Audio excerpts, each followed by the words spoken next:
제목 다 같이 읽읍시다. 시작. 보고 들은 것을 말하지 않을 수 없다. 보고 들은 것을 말하지 아니할 수 없다. 우리 여상 인사합시다. 전도합시다. 담대합시다. 아멘. 여러분, 오늘 본문의 말씀은 가장 중요한 포인트가 우리들이 보고 우리들의 들은 것을 말하지 않을 수가 없다. 이 메시지가 우리 마음을 감동시킵니다. 사람들 말 한마디를 통해서 잔잔한 감동을 줄 수 있고요, 사람들 말 한마디를 통해서 상처가 깊을 수가 있습니다. 어떤 사람이 힘이 되는 말, 어떤 사람은 낙심되는 말, 어떤 사람은 위로의 말, 어떤 사람은 치료의 말, 아니면은 죽음의 사망이 이런 말을 각각합니다. 우리들은 가까이의 말을 어떻게 한다면서 주변의 사람들이 달라지기 시작합니다. 여러분은 선한 사람이 되길 바랍니다. 생명을 살리는 언어자가 되길 바랍니다. 하나님 앞에 귀하게 쓰임받는 믿음의 사람이 되기를 주님으로 축원합니다. 베드로는 성령이 충만했어요. 베드로가 어떻게 했다고요? 성령이 충만합니다. 여기서 가장 중요한 것은 성령 충만입니다. 내가 하나님 앞에 붙잡혀서 성령이 충만하게 되면 그 뒤에 행하신 분은 누구예요? 하나님이십니다. 그 뒤에 일하신 분은 누굽니까? 하나님이십니다. 역사하신 분은 누굽니까? 하나님이시죠. 그럼 내가 성령 충만하지 않으면 우리는 아무것도 할 수 없어요. 예를 들어서 봅시다. 이런 제가 자가용이 아주 좋은 자가용이 있어요. 하나님께 선물을 주시는 자가용인데, 자가용이 좋은데 저는 자가용을 가스를 넣습니다. 가스를 넣는데 그만 가스를 넣지 않았습니다. 그래가지고 지금 모포가루가 딱 탑승했어요. 아무리 시동 걸어도 시동이 걸릴까요? 배터리도 이상 없습니다. 주변의 모든 차를 두루봐도 이상이 없습니다. 딱 하나가 없는 거예요. 뭐가 없다고요? 가스가. 여러분, 연료가 없는 것입니다. 연료가 없기 때문에 갈 수가 없는 거예요. 근데 모든 건 준비되고 가스까지 준비되면 내가 마음 놓고 어딜 간다 하더라도 시동을 걸면 그 차는 움직이기 시작합니다.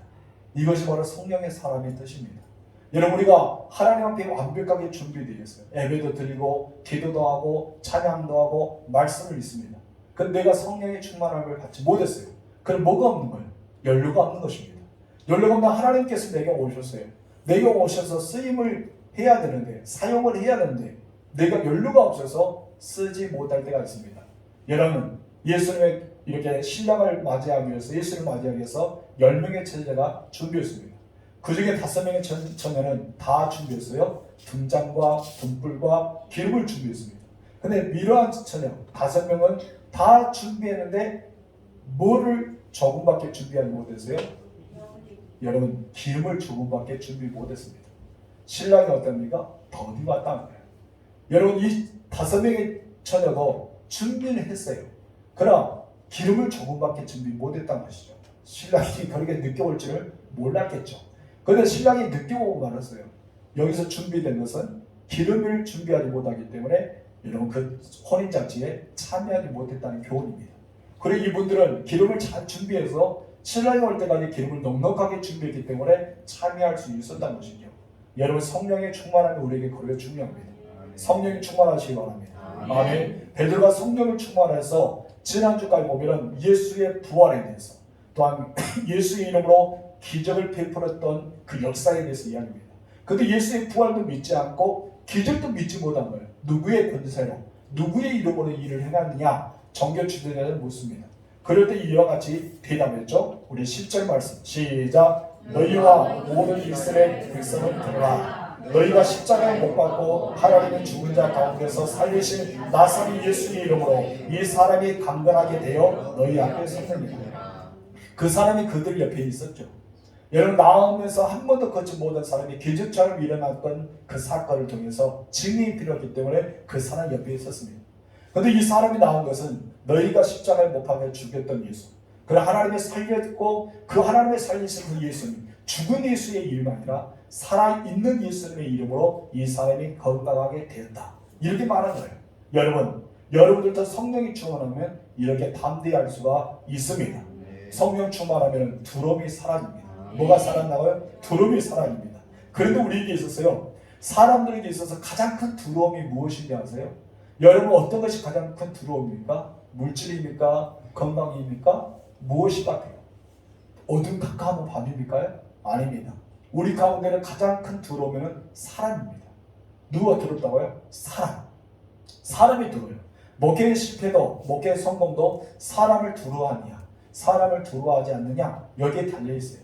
신앙생활도요. 사람을 두려워하느냐? 사람을 두려워하지 않느냐? 여기에 달려 있는 것입니다. 오늘 보세요. 이 베드로와 요한이 무엇이랍니까? 이 어떻게 사람 공인 70명이 구성된 그 사람들이 억압합니다. 이 이름을 누구든지 말하지 말고 이 이름에 대해서 가르치지 말라고 선포하죠. 어떻게 선포보다는 협박합니다. 근데 이 사람들은 어떻게 말합니까? 네, 알았습니다 하면 가면은 끝날 거예요. 그러나 그럴 수가 없었습니다. 우리가 보고 들은 것은 말하지 않을 수가 없다면서 너희 말을 듣는 것보다 하나님 말씀을 듣는 것이 얻는 것이 옳은지 판단을 하면서 그들에게 선포하는 메시지가 들려줍니다. 한마디로 그들이는 사람을 두려워하지 않았다는 것입니다. 그런데 여러분, 베드로가 처음부터 이러지 않았죠. 베드로가 말고의 길을 자를 수밖에 없었던 거, 겟세마네 동산에서 왜 그랬을까요? 사람들을 두려웠기 때문에 검을 사용했던 것입니다. 여러분, 계집종 앞에서 문을 지키는 계집종 앞에서 예수님을 3번씩이나 부인할 수밖에 없는 베드로, 왜 그랬을까요? 사람을 두려워했다는 것입니다. 그래서 성령 충만을 받으니까 어때요? 반대로 사람을 두려워하지 않는 것이죠. 여러분, 사실 두려움이라는 것은 하나님께로부터 오는 것은 아닙니다. 하나님은 우리에게 평안을 주십니다. 하나님은 우리에게 행복을 주십니다. 하나님은 우리에게 기쁨을 주십니다. 하나님을 통해서 사랑스러움을 우리에게 안겨주는 것입니다. 그렇다면 어디로부터 두려움이 올까요? 사탄이 있다고 하지만 사람으로부터 두려움이 오게 되는 것입니다. 그러나 성령 충만이 되면 사람을 두려워하지 않게 됩니다. 자기를 공격하는 사람에 대해서 두려움이 생기지 않는다는 것이죠. 베드로 요한은 이 사람들 70명이 구성된 사람들이 이 모든 공회 앞에서 그들은 두려워할 수밖에 없는 공회였습니다. 대제사장이 있었죠. 그리고 또한 서기관이 있었어. 바리새인과 사두개인, 그곳에 있는 많은 사람, 짱짱했던 종교 지도자들이 다 모였습니다. 율법을 잘 알고 규례를 잘 알고 법들을 잘 알고 성경 구약 성경에 빠삭했던 연구했던 그 사람들 앞에서 여러분 말할 수 있는 것이 뭐가 있을까요? 여러분, 아무리 내가 법을 잘 안다 하더라도 변호사 앞에서 여러분 법을 이야기하면 누구 앞에서 주름 잡는 거예요? 번데기 앞에서 주름 잡고 있잖아요. 그러잖아요. 그와 같은 것입니다. 이 사람들 앞에서 무슨 말을 할 수 있겠어요? 그런데 여러분, 성령 충만하니까요, 오히려 그들 앞에서 너희가 이 사람에 대해서 일어난 것에 대해서 말한다면 이 사람이 일어난 사건은 바로 너희가 죽였던 예수의 이름, 그리고 하나님을 살렸던 예수의 이름, 죽은 자가 아니라 살아계신 예수의 이름으로 이 사람이 일어나게 된 거다. 이것을 말하는 것입니다. 한마디로 성령 충만을 받고 나니까 뭐가 사라지기 시작합니까? 두려움이 사라지기 시작합니다. 여러분, 성령 충만을 받으시기 바랍니다. 여러분 마음속에 두려움이 사라지기 주문을 축원합니다. 그러면서 베드로는 자신 있게 우리가 구원받는 이름에 대해서 지난주에 이렇게 설명했죠. 누구라 했습니까? 예수 그리스도에 대해서 이야기하면서 12절에 이렇게 선포했습니다. 다 같이 시작. 다른 이로서는 구원을 받을 수 없나니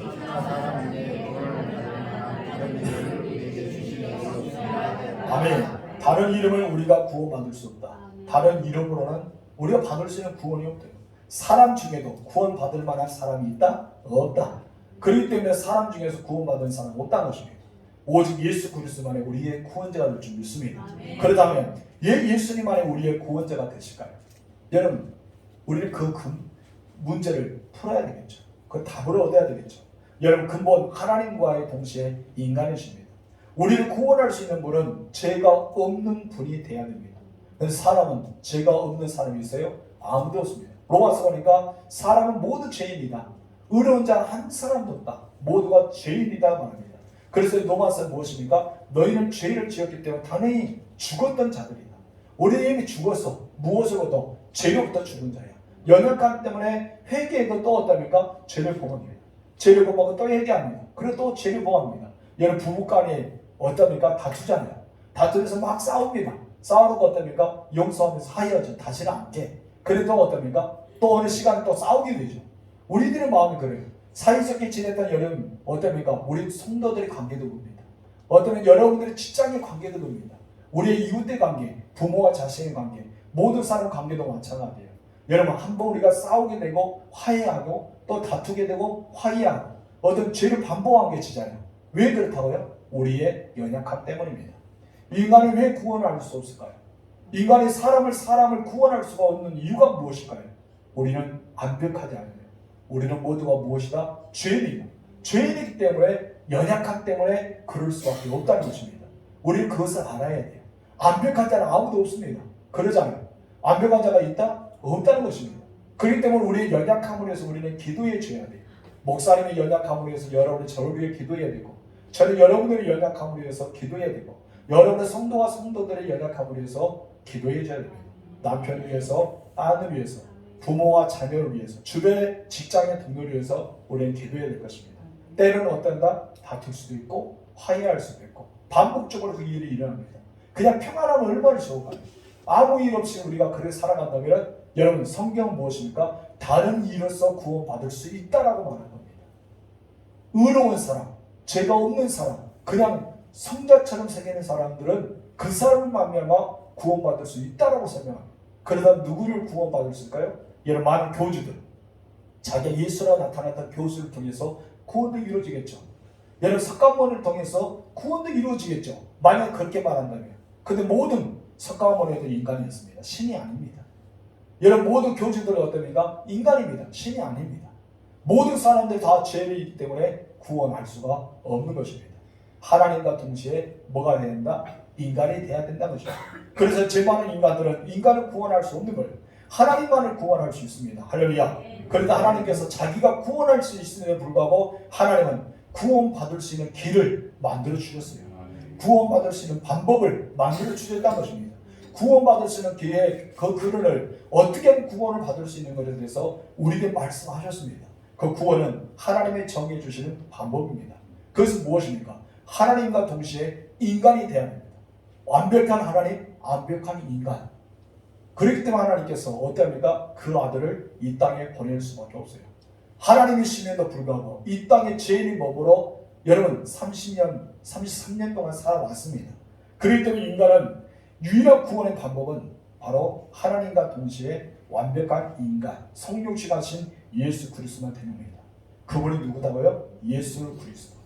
여러분이 믿는 예수 그리스도가 유일한 구원이 될 줄 믿습니다. 그래서 베드로는 다른 이름으로서는 구원이 없다라고 강력하게 이야기한 거예요. 오직 예수만이 구원이다. 할렐루야. 오직 예수만이 구원이다. 이것을 말합니다. 베드로가 놀라운 메시지를 선포하고 있는 것입니다. 이 놀라운 선포의 말씀은 성령 아닌 것을 할 수 없겠죠. 어떻게 그 두려움이 많은 사람, 무서움이 많은 사람, 많은 사람들이 담대하지 못했던 이 사람이 어떻게 그렇게 담대할 수 있을까요? 유식한 말을 하면서 그 사람들 마음을 녹일 수 있을까요? 성경학자가 있었죠. 율법학자가 있었죠. 여러분 율법과 교리에서 아주 뛰어나고 모든 제사에서 융통한 사람들 앞에 70명의 앞에 서 있어서 당당하게 말할 수 있는 자격이 누가 될 수 있을까요? 여러분, 여러분들 아무리 법을 안다 해도 판사 앞에서 그것을 읊을 수가 있겠습니까? 변호사나 검사 앞에서 읊을 수 있을까요? 여러분 우리는 그러지 못합니다. 번데기 앞에서 주름 잡는 것 같아요. 그런데 이 베드로와 요한은 그러지 않았습니다. 그들 앞에서 읊을 수가 있었어요. 그들보다 더 뛰어난 신은 누굽니까? 하나님이십니다. 그들이 모든 것을 만들고 모든 것을 정하고 모든 것을 우리는 이끌어가신 분이 누굽니까? 하나님이십니다. 하나님께서 그들에게 임하신 거예요. 성령께서 그들에게 임하게 나니까 성령께서 담대하게 그들에게 말씀을 선포합니다. 그 말을 들었던 사람은 침묵할 수밖에 없는 거예요. 왜 침묵할까요? 당연하기 때문에, 맞는 말이기 때문에, 틀린 말이 아니기 때문에, 그것이 바로 진리이기 때문에 침묵할 수밖에 없는 것입니다. 여러분 베드로는요, 그리스도는 세상의 사람들 버린 건축자들의 모퉁이 돌과 가까이였습니다. 그런데 하나님께서 그 모퉁이들 아주 즐겁게 버렸던 거, 아무 쓸모없는 돌을 버려버렸는데 하나님 그 돌을 가지고 집에 가장 중요한 주춧돌을 삼으셨단 말이죠. 너무나 위대한 메시지가 담겨있는 그 돌을 삼으셨단 것입니다. 그분이 누구냐? 예수 그리스도입니다. 여러분 성령이 받지 못한 사람이요, 여러분 예수님을 한 인간으로 보일 것입니다. 성령 받지 못한 사람이요, 하나님만이 구원자라고 고백할 것입니다. 그럼 여러분 성령 충만했던 베드로요, 여러분 놀랍게 예수님이 우리의 구원자가 되심을 선포하고 있습니다. 이 말을 듣는 사람 종교 지도자들은 놀라지 않을 수가 없었죠. 왜요? 그들은 충격 그 자체였습니다. 왜 그 사람들이 도전과 충격을 받게 되었을까요? 우리 첫 번째 다 같이 읽읍시다. 시작. 도전과 충격을 받은 이유. 여러분 13절과 14절 그 메시지가 나옵니다. 다 같이 시작. 그들이 베드로와 요한이 담대하게 말함을 보고 그들을 본래 한분 없는 범인으로 알았다가 여기서 말하죠. 여러분 왜 충격을 받았다고요? 그 사람들이 원래 유식한 사람이 아니란 거예요. 그 사람도 원래 이 사람들처럼 율법을 연구하고 성경을 연구한 사람들이 아니란 것이에요. 이 사람들 누굽니까? 어부예요. 어부였단 말이에요. 배에서 낚시질하면서 그물을 내려서 그냥 어부 생활에 있던 어부들입니다. 하면은 그들 갈릴리의 천구석에서 무슨 사람이 이런 사람이 나올 수 있겠습니까? 여러분 그 사람들 그냥 어부의 생활을 했어요. 그랬더니 유식하지 않습니다. 여러분 그 유식하지 않은 사람들 오늘 어떻게 하는 거예요? 유식한 말을 한 거예요. 그랬더니 무엇입니까? 본래 학문이 없는 범인이다. 그들은 학문이 없는 사람이다. 이렇게 말합니다. 그래서 어떻게 여겼다? 이상이 여겼다. 어떻게 저렇게 말을 잘하지? 어떻게 말을 저렇게도 잘하지? 맞는 말, 딱 맞는 말만 하지? 이상이 여겼다는 것이죠. 또 전에 예수와 함께 다닌 거 있는 것도 알고 또 병 나은 사람이 그들과 함께 서 있는 것을 보고 뭐 할 말이 없다? 비난할 말이 없는지라. 아무 말 할 수 없는 것입니다. 베드로가 이렇게 사람들에게 놀랍고 충격을 주는 것은 네 가지 이유 때문이죠. 첫 번째 다 같이 읽어봅시다. 시작. 베드로 요한이 담대하게 말함을 보고 놀랐다. 무엇을 보고 놀랐다? 담대하게. 단순히 말을 잘하는 것과 담대히 말하는 것은 다르죠. 여러분 말을 잘하는 것은 한계가 있습니다. 그러나 담대한 것은 자기가 가지고 있는 확신을 가지고 이야기하기 때문에 사람들에게 설득력이 있어요. 사람들 그 사람 말을 보면서 나도 모르게 그의 말에 동의하게 됩니다. 그리고 그의 말에 옳다라고 인정하게 됩니다. 왜 그럴까요? 담대함이 있기 때문입니다. 이 담대해 가지고 예수 그리스도를 선포하게 되는 것입니다. 그들이 놀란 것은 베드로와 요한의 성령 충만해서 영적인 지혜를 가지고 하나님의 말씀을 담대하고 예수 그리스도에 대한 해석해 주었잖아요. 여러분 아브라함에 대해서, 모세에 대해서, 다윗에 대해서 지금 모든 것을 해석해 주었습니다. 해석해 주면서 그분이 예수 그리스도다. 메시아가 예수 그리스도다. 근데 너희가 그를 죽였어. 너희가 죽인 예수가 그냥 무덤에 있는 것이 아니라 하나님은 그를 살리셨잖아. 그는 하나님 우편에 있잖아. 그리고 그 예수의 이름으로 이 사람이 낫게 된 거야. 예수의 이름의 권세로 깨끗하게 고침받는 거예요. 이 말씀하고 나니까 사람들 어떻습니까? 놀라지 않을 수가 없다는 것입니다. 이렇게 베드로가 성령 충만으로 말하게 되는 것입니다. 여러분 짤막한 말씀에도 사람에게 감동을 주는 것입니다. 여러분 성령 충만하세요. 성령 충만한 말하시기 바랍니다. 그래서 저는 이 말씀이 너무 좋아요. 누구든지 사람하고 말할 때 어떻게 하라? 하나님과 대화를 나눈 것처럼 하라. 언제나 위대한 메시지는 그러면은 하나님과 대화를 나누려면 우리는 어떤 사람이 되어야 돼요? 영적인 사람이 되어야 되죠. 영에 속한 사람이 돼요. 그럼 우리 안에 무엇이 충만해야 돼요? 성령이 충만해야 됩니다. 하나님을 늘 교제하려면 성령이 충만해야 됩니다. 다윗이 기도할 때마다 하나님께서 응답해 주십니다. 내가 블레셋과 사울입니까? 가오리까? 하나님께서 올라가라는 거예요. 아람 군대가 쳐들어도 올라갑니까? 올라가는 거예요. 오늘은 갑자기 무엇입니까? 뽕나무 뒤에 숲에서 숨었다가 그 옆으로 치고 들어가라. 하나님께서 다 말씀해 주십니다. 왜 그럴까요? 중요한 메시지 있습니다. 그 이유가 무슨 이유입니까? 바로 다윗이 하나님의 영으로 충만하게 됐다는 단어가 있습니다. 하나님의 영으로 충만할 때 다윗이 하나님과 기도하고 나니까 그 메시지가 서로가 왕래가 되는 것입니다. 여러분 성령이 충만을 받으실 줄로 축원합니다. 왜 요한과 이 베드로가 담대하게 말할 수 있었다고요? 성령 충만했다. 여러분 성령 충만하실 줄로 축원합니다. 두 번째 나같이 시작. 그들은 베드로와 요한을 한분 없는 범인으로 알고 있었기에 놀랐다. 무식한 사람인데 어떻게 저렇게 유식할 수 있을까?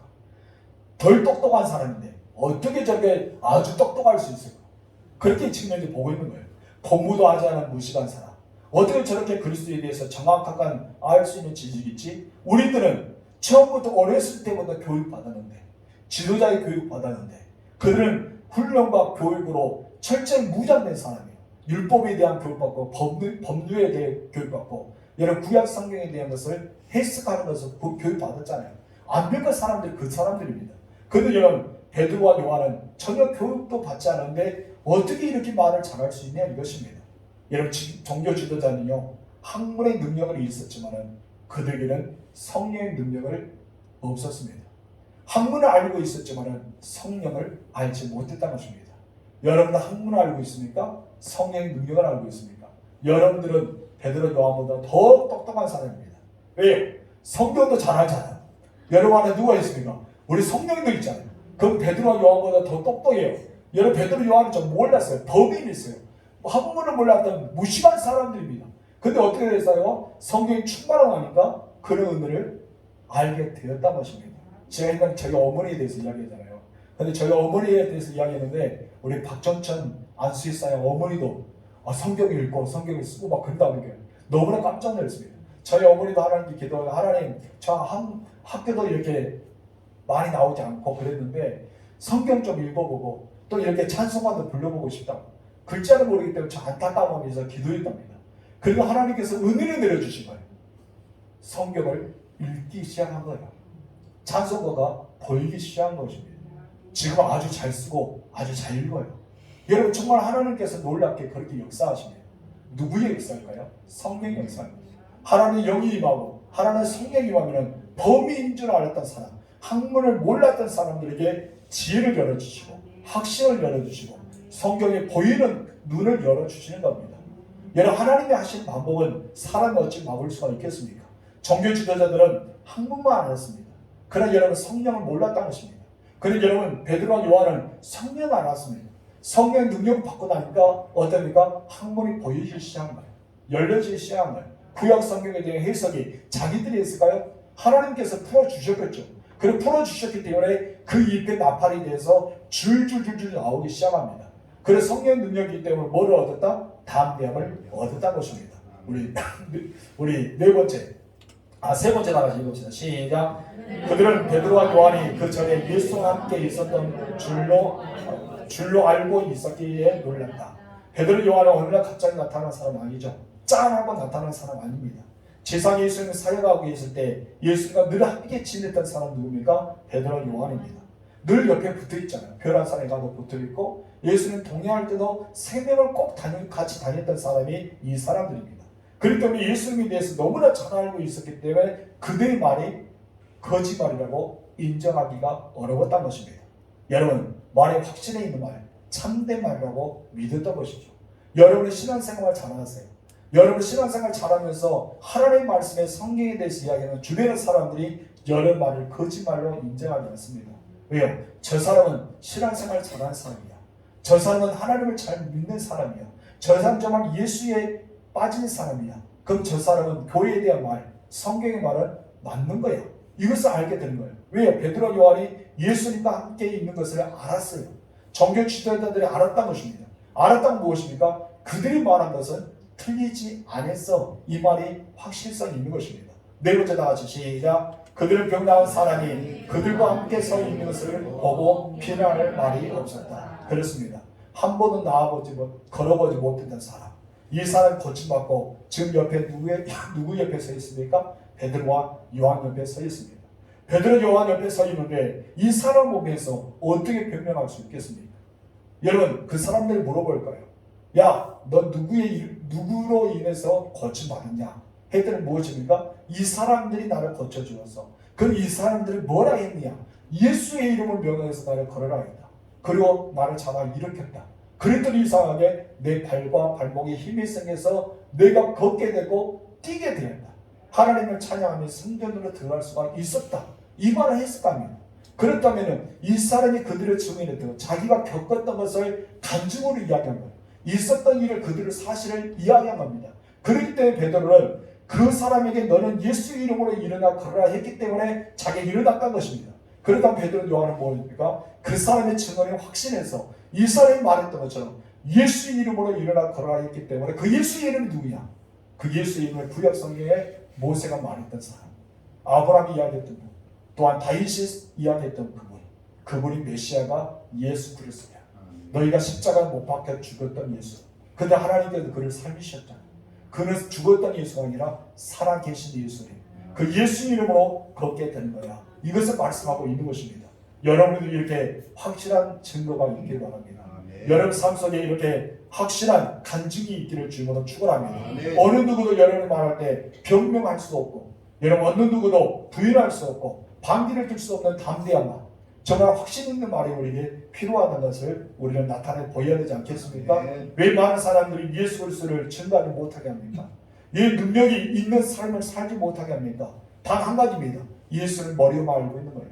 예수는 지식으로 알는 것입니다. 그런데 여러분 지식으로 머리로 알지 마세요.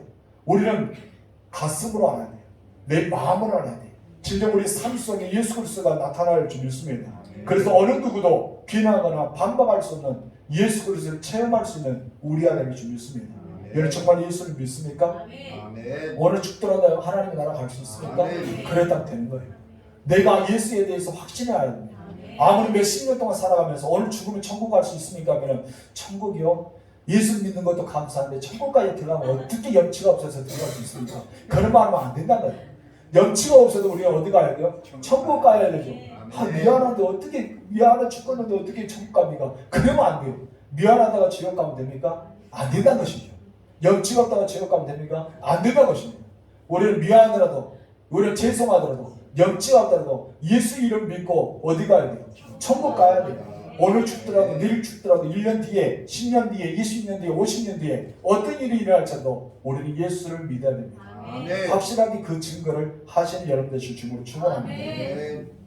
여러분 그런 삶을 사시길 바랍니다. 아멘. 어떤 위협을 가하더라도 여러분 가운데는 예수뿐입니다. 따라합시다. 아멘. 나의 삶은 나의 삶은 오직 예수뿐이다. 오직 예수. 아멘.